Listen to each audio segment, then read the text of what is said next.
네, 우리 하나님 말씀 신약성경 누가복음 2장 21절 말씀부터 우리 24절까지 말씀을 함께 읽도록 하겠습니다. 누가복음 2장 21절 말씀부터 24절까지의 말씀입니다. 누가복음 2장 21절로 24절. 자, 우리 함께 읽도록 합니다. 21절부터요. 시작. 할례할 8일이 되매 그 이름을 예수라 하니 곧 잉태하기 전에 천사가 일컬은 바라라. 모세의 법대로 정결 예식의 날이 참에 아기를 데리고 예루살렘에 올라가니 이는 주의 율법에 쓴 바 첫 해에 처음 난 남자마다 주의 거룩한 자라 하리라 한 대로 아기를 주께 드리고 또 주의 율법에 말씀하신 대로 산 비둘기 한 쌍이나 혹은 어린 집 비둘기 둘로 제사하려 함이더라. 아멘. 자, 우리가 지난주까지 말씀에 대한 반응, 그래서 우리가 목자들이 천사로부터 음성을 듣고 나서 어떻게 반응했는가, 이거에 따라서 우리가 말씀에 어떻게 반응하는 것이 좋은지에 대한 말씀을 나눴죠. 자, 우리가 첫 번째 반응이 결단이었고요. 두 번째가 찾는 것, 그리고 세 번째가 증거, 그리고 지난주에가 마지막으로 우리가 예배라고 했습니다. 그러니까 모든 반응을 한 이후에 그 모든 것으로 인해서 이 목자들이 하나님께 영광을 돌리고 예배를 드렸다. 자, 그래서 우리가 지난주에 다른 건 몰라도 예배가 결론이 되게 하라, 그 말씀은 좀 기억나시죠? 예배가 결론이 되게 하라. 여러분, 내게 말씀을 주시고 또 내게 말씀하시는 하나님, 그리고 그 말씀이 실제가 되게 하시는 하나님, 말씀이 내 삶의 실제가 되는 그 실제적인 경험들을 하게 하시는 하나님, 우리가 그 하나님을 늘 기억하면서 할렐루야 찬양하는 것, 여러분, 이게 이제 우리가 예배의 정신이라고 했는데, 글을 쓸 때도 기승전결이 있는 것처럼 우리가 신앙생활에도 기승전결이 있는데, 마치 근데 기승전결이 그냥이 아니라 기승전 항상 결론은 뭐다? 예배가 되게 하자. 사실은 시작도 우리는 예배죠. 그러니까 모든 것은 예배로 시작해서 예배로 끝난다 해도 과언이 아니라고 하는 것입니다. 여러분, 우리가 성경을 읽는다고 하는 것이 그냥 읽으면서 은혜스럽다 이걸로 끝나는 게 아니라 그 말씀 속에서 내게 말씀하시는 하나님, 그리고 그 말씀의 은혜를 깨닫게 하시는 하나님을 기억하면서 우리가 그 하나님을 예배하는 데까지 나아가야 된다. 그래야 이게 참된 말씀 읽기가 된다. 기도, 내가 그냥 하고 싶은 대로 막 하는 것만 기도가 아니라 한 걸음 더 나아가서 기도를 통해서 우리가 하나님의 인도하심과 응답을 그래, 내가 이렇게 기도했더니 하나님이 내 삶을 이렇게 인도하셨고 이렇게 응답해 나가시는구나. 그런 것들을 우리가 기억하면서 하나님 앞에 예배하는 데까지 나아가는 것. 분명히 시작은 기도였는데 끝은 예배로 끝나게 하는 거라고 했죠. 봉사와 섬김도 마찬가지라고 그랬습니다. 내가 시간이 되고 또 시간이 안 되지만 내가 힘을 내고 시간을 내서 봉사하고 섬기는데, 이게 그냥 자기가 시간이 나서 봉사하고 섬기는 거면 자칫하면 이게 자기 자랑이 되는데, 그러나 내가 나같이 부족한 사람도 하나님이 이 봉사에 기회를 주셔서 이와 같은 일을 하게 하시는구나 라고 할 때 우리는 이 봉사가 결국은 예배로 이어지게 된다라고 했습니다. 여러분, 그래서 우리가 좀 믿음으로 살아가는 모든 삶에 예배가 좀 결론이 되게 하자. 모든 일을 끝낼 때 항상 예배, 하나님 감사합니다, 하나님 찬양하고 또 하나님께 감사하고 하나님께 예배드리는 그런 삶을 좀 살아가자. 그래서 우리가 좀 환경이 우리의 예배를 좌우하도록 그냥 놔두지 말자. 여러분, 환경이라고 하는 건 우리로 하여금 예배를 잘 드리도록 항상 그렇게 이끌어가지 않는다는 걸 우리는 알아야 됩니다. 우린 죽을 때까지 바쁩니다. 그렇잖아요. 우린 뭘 하는 사람들입니다. 아무리 나는 하는 일이 없습니다, 직장 생활 안 하고 내가 직업이 없습니다, 그래도 여러분, 사람은 끊임없이 뭔가를 해야만 하는 존재입니다. 끊임없이 그러다 보면 뭔가 어려움이 찾아오고 힘든 일들이 찾아오고 그렇다는 거죠. 여러분, 그래서 우리가 환경 따라 예배를 결정하면 우리는 예배를 드릴 수 있는 환경보다 그럴 수 없는 환경이 훨씬 더 많다고 했습니다. 그래서 우리가 예배 우선의 삶을 살아가자는 게 뭐예요? 예배를 먼저 딱 고정해 놓고 나머지 환경들을 그 예배에 맞추어서 조정해 나가는 것이지, 우리는 많은 경우 환경에 따라서 환경을 딱 정해 놓고 거기에 예배를 맞춰 나갈 때가 많이 있다라고 했습니다. 그래서 우리가 삶이 고단하고 치열하고 힘들고 어려울수록 우리는 예배를 쉬고 예배를 제껴놓는 게 아니라 오히려 그럴 때일수록 하나님 앞에 예배를 드리는 것이 저와 여러분의 신앙에 도움이 되는 뿐만 아니라 여러분 우리의 영이 정말 하나님 앞에 예배드림으로 깨끗해지고 맑아지면 여러분 그게 우리의 삶에도 아주 선하고 좋은 영향을 끼치게 된다라고 하는 것이죠. 여러분 승리한다고 하죠. 승리. 여러분 승리가 그냥 오는 거 아니죠. 그렇잖아요. 우리가 전쟁을 한다. 승리. 그냥 실력도 없고 능력도 없고 무기도 없고 아무것도 없는데 이긴다? 그건 말도 안 되죠. 여러분 승리하려면 반드시 승리의 비결이 필요한 거예요. 뭐가 됐든지 이긴다라고 하는 건 그 이길 만한 뭔가가 있는 것이죠. 여러분 우리에게 그게 뭐예요? 그게 예배라는 거예요. 많은 분들이 예배를 참 쉽게 생각하는 경향이 많아요. 오늘날 이 사회가 그렇거든요. 여러분 그런 얘기 들어보셨어요? 예전에는 중량 사회라 그래요. 중량. 이게 뭔가 이 사회가 무거웠어요. 예를 들면 회사에 들어가면 한 번 들어가면 은퇴할 때까지 60대까지 쭉 회사를 다닌다든가 무슨 일 하나 시작하면 끝까지 한다든가 엉덩이를 붙이고 그냥 끝까지 해야 뭔가 이룬다든가 그런 사회였어요. 근데 요즘 사회는 뭐라고 부르냐면 경량 사회라 그래요. 경량. 가벼워졌어요. 모든 게. 요즘 여러분 자녀들 있으신 분들 다 그런 건 아닙니다만 요즘 보면 직업이나 직장이나 일들이나 이런 것들을 쉽게 여기에서 저기로 옮기는 경우들이 많습니다. 옛날에는 그랬어요. 야, 좀 지그시 다녀야지. 그런데 요즘은 그렇게 옮겨 다닙니다. 여러분 우리는 생각할 때 야, 여기는 돈을 조금 주고 저기는 돈을 많이 주니까 옮긴다라고 생각할지 모르지만 요즘은 또 그게 하나의 경력이 된다는 거예요. 옛날에는 오래 다니는 게 좋은 경력이었잖아요. 요즘은 또 그렇지 않다는 거예요. 이 옮겨 다니는 그런 것들이 여러분 이게 사회가 그렇게 흘러가다 보니까 이게 교회 안에도 그런 우리의 경향들이 들어오게 돼 있습니다. 그래서 뭔가가 좀 가벼워졌어요. 여러분 그러다 보니까 우리가 예배를 좀 쉽게 생각하고 가볍게 생각하고 소홀히 생각하고 그건 아마 코로나 영향도 있을 겁니다. 코로나 시대에 우리가 꼭 오프라인 예배당에 와서 그동안은 뭐가 돼도 예배당에 와서 예배를 드렸어야만 했는데 이거 봐라 영상으로도 예배 드릴 수 있네 이렇게 되면서 많은 사람들이 이제 예배를 좀 쉽게 생각하는 경향도 없지 않아 생기게 됐습니다. 여러분 그래서 우리가 그런 것들을 이렇게 한 게 뭐가 좋다 나쁘다 이런 것이 아니라 여러분 정말 우리가 예배 중심의 삶을 살지 않으면 이런 경량 사회 속에서 우리가 정말 믿음을 지켜내기가 어렵고요. 정말 우리가 이 믿음이라고 하는 것 하나님 앞에서 바르게 산다고 하는 것이 예배 중심으로 가지 않으면 승리할 수 없다는 걸 우리가 꼭 기억해야 합니다. 승리에는 뭐가 있다? 비결이 있습니다. 믿음으로 사는 사람에게는 꼭 뭐가 있는 거예요? 비결이 있습니다. 믿음으로 사는데 이긴다. 비결이 있어요. 누군가가 돈을 많이 벌어요. 비결이 있습니다. 건강합니다. 비결이 있습니다. 여러분 믿음으로 승리하는데도 비결이 있다는 걸 우리가 잊지 말아야 합니다. 그 비결이 뭐다? 예배라는 거예요. 그래서 여러분 우리가 남은 삶을 사는 동안에 좀 이 예배 이걸 쉽게 생각하지 말자. 우리가 예배라고 이름 붙이는 게 많죠.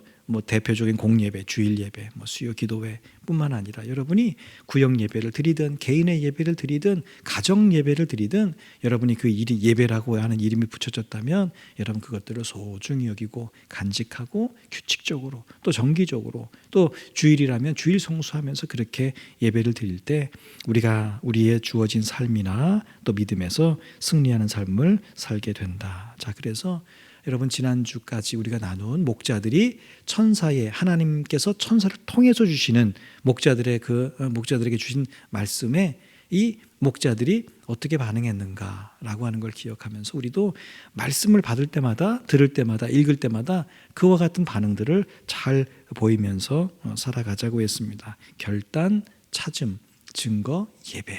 자, 이것을 기억하자고 했고요. 자, 오늘 말씀은 이제 예수님이 태어나자마자 했던 본인이 한 건 아니죠.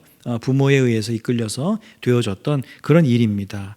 자, 예수님이 태어나신 지 8일이 됐습니다. 세례 요한이 태어난 지 8일이 되던 날 세례 요한도 앞서서 할례를 받았고요. 또 요한이라고 하는 이름을 얻게 됐죠. 자, 예수님도 이날 할례를 받고 예수라는 이름을 받으셨습니다. 예수, 이미 이제 우리 1장에 보면 천사가 준 그 이름이었습니다. 그러니까 세상을 구원할 이름, 예수와 여호수아가 같은 이름이라고 그랬습니다. 부르는 그 어떤 방식이 좀 달라서 그렇지. 그러니까 세상을 구원하실 분으로서의 예수라는 이름은 아주 잘 어울리는 이름이죠. 자, 아이에게 할례를 행한다, 이름을 붙여준다. 여러분, 이건 이 아이가 누군지를 알려주는 정체성이라고 하죠. 그런 일이고, 특히 신앙적이고 성경적인 이름을 붙여주는 건 그 아이에게 굉장한 축복이 되는 그런 일입니다. 여러분, 성경에 보면 이름이 허투루 지어지는 법이 없습니다. 요즘도 우리는 뭔가 사업을 시작하거나 가게를 하거나 그럴 때 그런 상호를 이름 짓기도 하고, 또 우리 자녀들 이름을 짓기도 하거나 사람의 이름을 짓기도 하죠. 여러분, 그럴 때 성경에 보면 이름이 그냥 지어지는 법이 없어요. 태어난 아이라고 하면 그 이름에 뭐가 있어요? 그 아이의 미래. 그죠? 성경에 보면 그래요. 그 아이의 이름의 뜻에 그 아이의 미래, 하나님이 그 아이를 어떻게 쓰실 건가 하는 하나님의 계획, 그런 게 그 아이의 이름 속에 들어있다는 거예요. 성인이 된 다음에 이름이 바뀌는 사람들도 있죠. 성경에 보면. 여러분, 그런 사람들 경우에도 하나님의 전적인 은혜를 경험했거나 아니면 믿음의 결단으로 하나님이 이름을 바꿔주시거나 스스로 믿음의 결단을 가지고 이름을 바꾼 그런 경우들입니다. 여러분, 그래서 우리가 누군가의, 또 여러분이 무언가의 이름을 지어야 한다면 여러분이 기도하는 가운데, 말씀 가운데서 그 이름을 좀 짓도록 한번 애써보는 것도 참 좋은 믿음의 여러분이 부모로서, 할아버지 할머니로서, 또 믿음의 사람으로서 뭔가의 이름을 지을 때 정말 성경적이고 의미가 있고 또 신앙적인 그런 것들을 이름을 짓는 것 참 좋고 바람직한 그런 일입니다.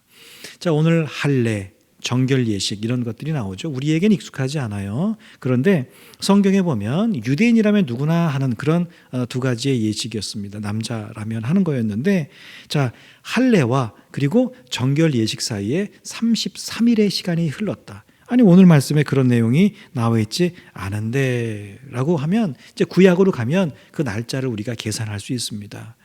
자, 이제 한 어머니가 자녀를 낳으면, 남자 아이를 출산하면 그 산모가 구약 성경에 보면 7일 동안 부정하다 그렇게 되어 있습니다. 그리고 7일 동안 부정하니까 7일 동안 가만히 있다가 8일째 되는 날, 남자아이의 경우 이제 8일째 되는 날 오늘 말씀처럼 할례를 행하게 됩니다. 자, 그리고 그때로부터 33일 동안 뭐예요? 정결케 하는 그런 시간이 필요하다. 그래서 남자는 33일, 여자는 66일, 여자아이 같은 경우 66일. 그래서 지금 할례를 행한 8일째 되는 날부터 정결 예식을 해야 되는 그 33일 동안, 이제 부정한 게 7일이었으니까 33일 동안 뭔가 깨끗하게 하는 그런 기간이 필요하다고 해서 이 33일의 시간 동안을 정결의 기간으로 두고 마지막 날에 이제 정결 예식을 행하게 됐던 것이죠. 자, 그러니까 이제 총 한 40일 좀 넘는 그 시간이 지났을 때에 요셉이 마리아를 데리고 이 예루살렘에 가서, 자기가 살던 곳은 지금 나사렛이죠. 근데 거기에서 한 10km 좀 떨어졌어요, 예루살렘이. 거기 가서 성전을 찾게 됩니다. 자, 이 100일도 안 된 아기를 데리고 간다라고 하는 건 왜 그래요? 오늘 말씀 다 전체적으로 보면 하나님의 말씀, 다시 말하면 율법을 따르기 위해서라고 오늘 말씀은 기록하고 있습니다. 자, 사실은 우리가 정결 예식은 그 산모만 가면 돼요. 엄마만 가면 됩니다. 레위기에 보면 남편이라든지 아이라든지 안 데려가도 돼. 지금 출산했기 때문에 부정한 건 누구만 부정한 거예요? 출산한 엄마만 부정하다고 여겼기 때문에 엄마만 가서 정결 예식을 행하면 되는데, 오늘 말씀에 보면 요셉과 그 다음에 태어난 예수님이 함께 가는 걸 볼 수 있습니다. 그래서 아마 요셉이 물론 가면 안 된다 그런 건 없죠. 그러나 이제 함께 가게 된 것은 이제 자기 아내의 일이 결국은 온 가족의 일과도 같다고 생각했기 때문에. 그리고 이제 우리가 마태복음에 보면 이제 예수님 태어난 지 얼마 안 돼서 헤롯 왕이 그 베들레헴에 있었던 아이들을 다 죽이게 되죠. 자, 그러면서 아마도 추측컨대 이제 성전에 갔다가 또 애굽으로 가야 되는 그런 과정 가운데 때문에 아마 요셉이 함께하지 않았을까, 뭐 이런 우리가 추측은 좀 해볼 수 있습니다. 자, 어쨌든 중요한 건 마리아가 정결 예식을 행했고 예수님은 하나님께 거룩하게 드려졌다. 이게 이제 오늘 말씀의 핵심입니다.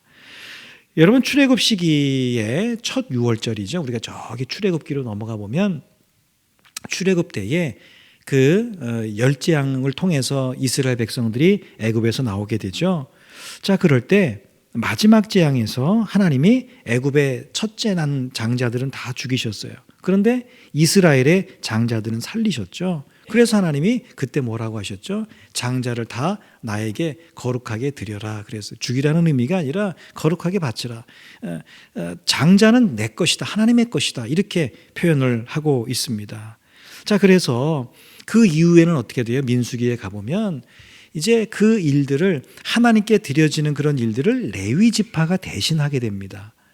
원래는 각 가정마다 장자가 하나님께 거룩하게 드려져서 성전에 그 하나님 앞에서 거룩한 삶을 살아야 되는데 이제 레위 지파가 그 일들을 대신하게 되는 거예요. 그러면서 어떻게 되죠?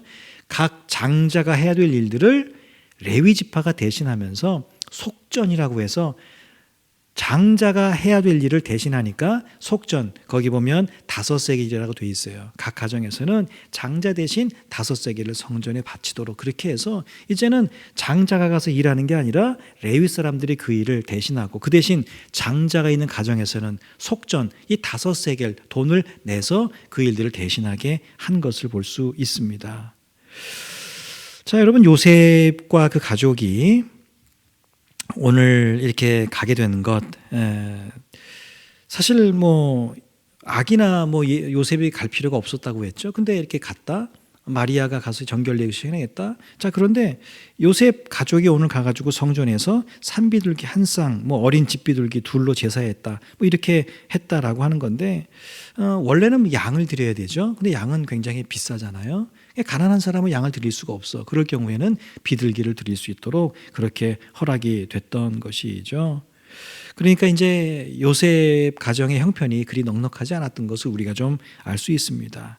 자, 어쨌든 오늘 내용은 그런 내용인데 중요한 건 뭐냐면, 오늘 말씀에서 계속해서 우리에게 강조하는 건 뭐냐면 마리아와 예수님이 율법을 아주 철저하게 지켰다는 거예요.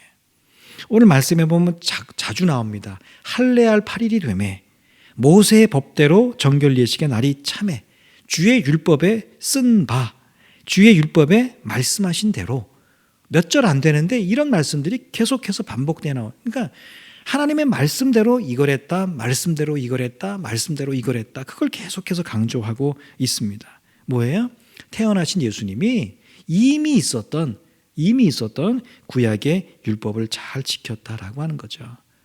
여러분, 지금 태어난 지 얼마 안 되지만 태어난 예수님이 누구신가요? 여러분, 하나님의 아들이십니다. 그리고 하나님 나라의 법을 따르는 분이지 이 땅의 법을 따르지 않아도 되는 그런 분입니다. 오래전에 모세에게 그 법을 주신 분이 바로 예수님이세요. 머지않아 이 땅에 이제 머지않아서 이 땅에 새로운 하나님 나라의 법을 선포하시고 복음을 증거하시고, 그리고 모세에게 주었던 그 법을 선포했는데 사람들이 그걸 자꾸 오해하니까 그건 이런 뜻이야 라고 새롭게 해석해 주시는 그런 분이 예수님이시죠. 자, 그런데 이 율법보다 훨씬 뛰어난 예수님이 그 율법을 따르고 계시다라고 하는 것이죠. 율법을 만든 분이세요. 율법에 자유로울 수 있는데 오히려 그 율법에 잘 따르고 옛 율법을 새 법으로 바꾸실 분인데 오히려 그 옛 율법에 대해서 철저하게 잘 지키고 계신 것이라고 하는 거죠. 사실 그 모든 율법을 싹 무시하고 그냥 새롭게 내가 하나님의 아들이니까, 메시아니까 이전 것은 지나갔으니 자 보라 새 것이 되었다, 이전 거 다 버려, 이제 새롭게 해야 돼 라고 할 수 있는데 그러지 않았다는 거예요. 실제로 하나님 나라의 법을 새롭게 말씀하시기 전까지 이전에 있던 법을 아주 철저하게 잘 지키고 계신 것이죠. 여러분, 예수님이 오늘 말씀에도 있는 것처럼 뭔가 사역을 시작하시기 전에도, 사역을 시작하시는 중에도, 사역을 마치실 때에도 예수님은 언제나 온전하게 율법을 지키는 삶을 사셨고요. 조금 어처구니가 없어도 세상의 법을 따르는 삶을 사셨습니다. 여러분, 예수님께서 왜 그렇게 하셨을까? 그냥 다 무시하고 내가 하나님의 아들이야 라고 하셨으면 될 법도 한데, 꼬셔서 그 구구절절 그런 법들을 다 지키면서 왜 그렇게 사셨을까라고 할 때, 옛 제도라고 하는 것, 다시 말하면 하나님이 모세를 통해서 주신 그 말씀에 의해서, 율법에 의해서 인정받는 사람이 새로운 제도, 다시 말하면 새로운 율법, 복음을 제시할 자격이 있다고 여기셨기 때문입니다. 자, 무슨 말이냐면, 자, 여러분 직장 생활하는 분들은 아실 거예요. 그런 경험이 있으실 거고, 또 드라마에 보면 그런 주제들이 많이 나오는데, 여러분 낙하산 인사라는 거 아시죠? 낙하산처럼 갑자기 하늘에서 뚝 떨어졌다, 이런 뜻의 어떤 인사 이동 조치를 이야기합니다. 자, 예컨대 그런 거죠. 부장님이 계신데 이제 나이가 돼서 부장님이 은퇴를 하시게 되었습니다. 자, 그 한 자리가 부장 자리가 비어 있습니다.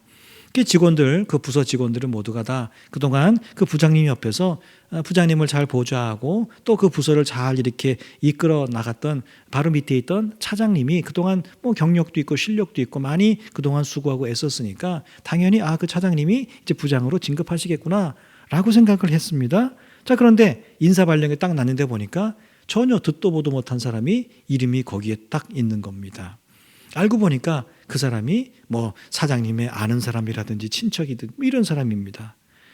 그래요, 물론 그 사람이 진짜 그 부서에 맞는 실력과 능력을 갖춘 사람이라면 모르지만, 그 부서가 해야 되는 일들을 해본 적도 없고 경험도 없고 실력도 없고 능력도 없고, 자, 그런 사람이 그냥 사장님 아는 사람이라고, 사장님 친척이라고 그 자리에 앉는다라고 하면, 여러분 그 부서의 직원들이 물론 직장이니까 사장님이 부장이라고 하면 또 그렇게 할 수밖에 없지만 마음적으로는 인정하지 않게 될 겁니다.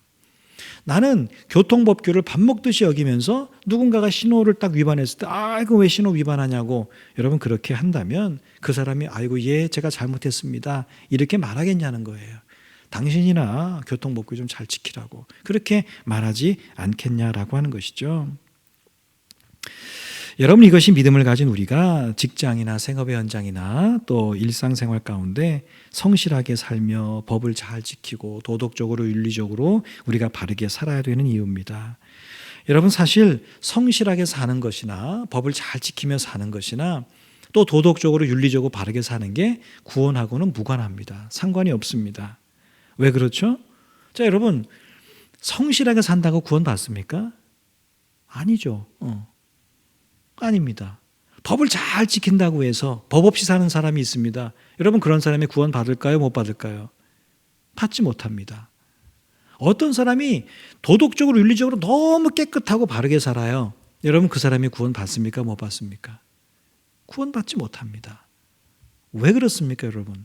성경에 보면 구원받는 것은 하나님이 보내신 예수 그리스도를 믿는 그 믿음 외에는 구원의 길이 없다고 말씀하고 계시기 때문에 그러하죠.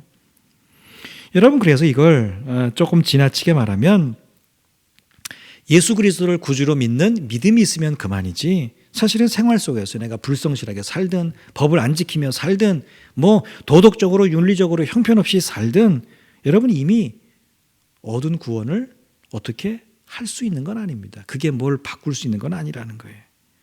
자, 그렇다면 우리 속에 좀 불편한 질문이 생기죠.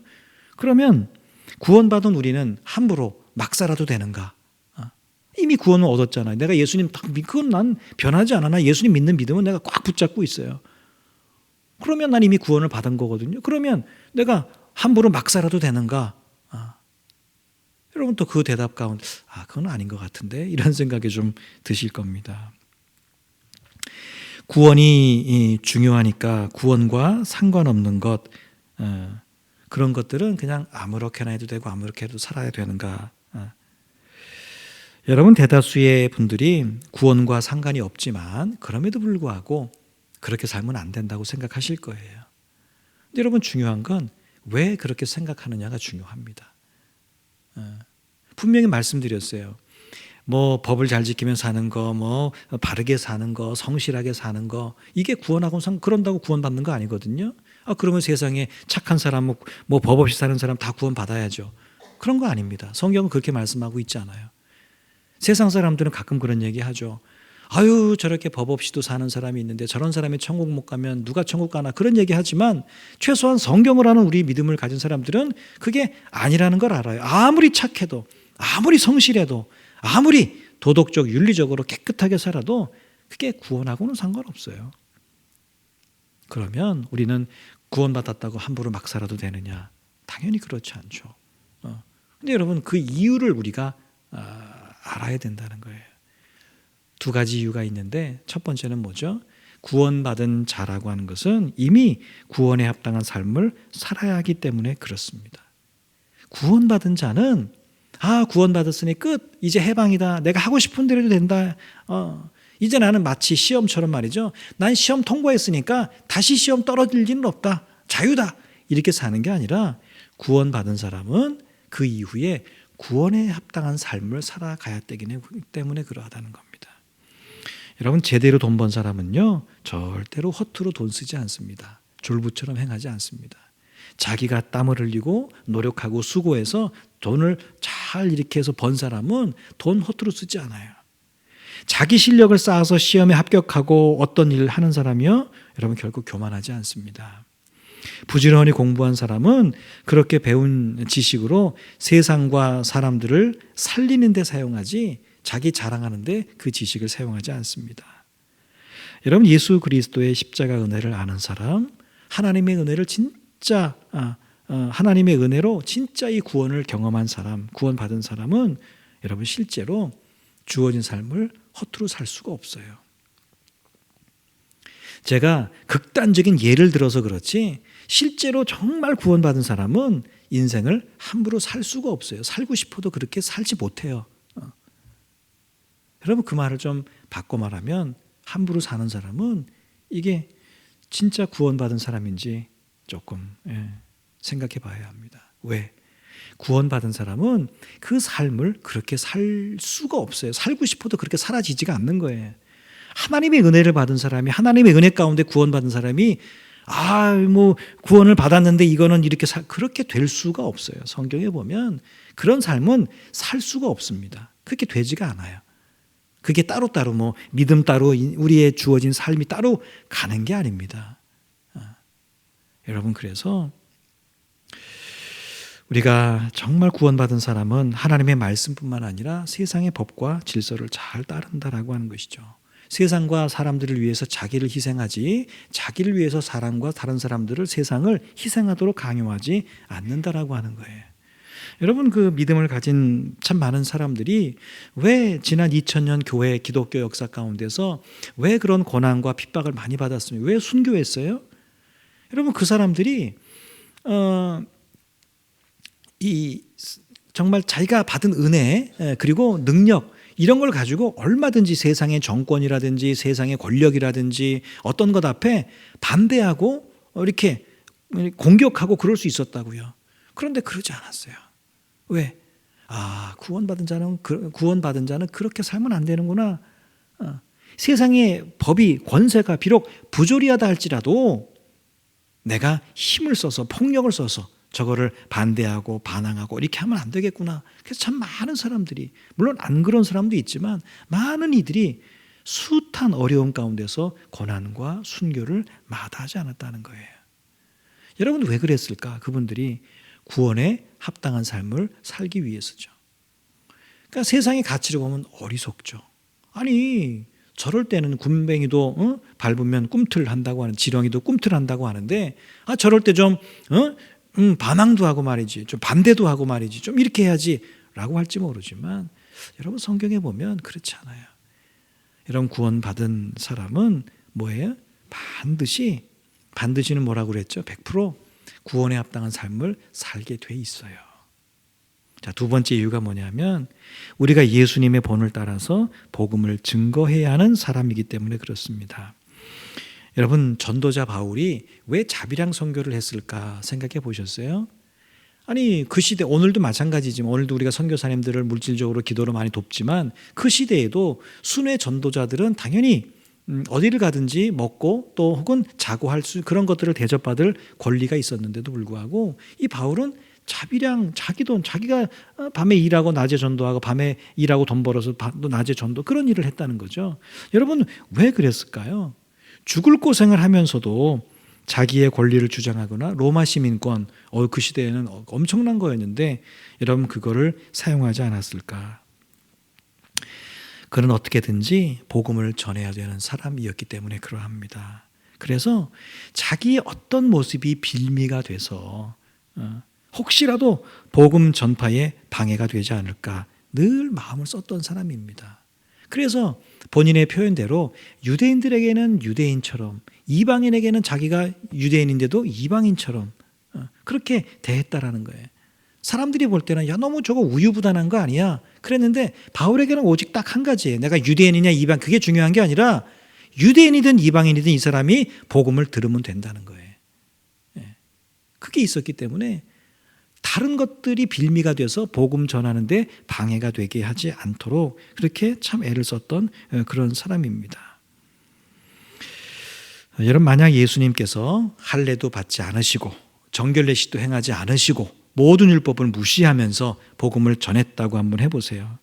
여러분, 그렇지 않아도 반대하던 사람들이 에이, 저 할례도 안 받은 사람, 에이, 저 정결례식도 안 한 사람, 에이, 율법도 무시하면서 무슨 우리한테 뭐 이 법이 옳다고 이야기해 라고 사람들이 생각할 거라는 거죠. 말할 거라는 거예요.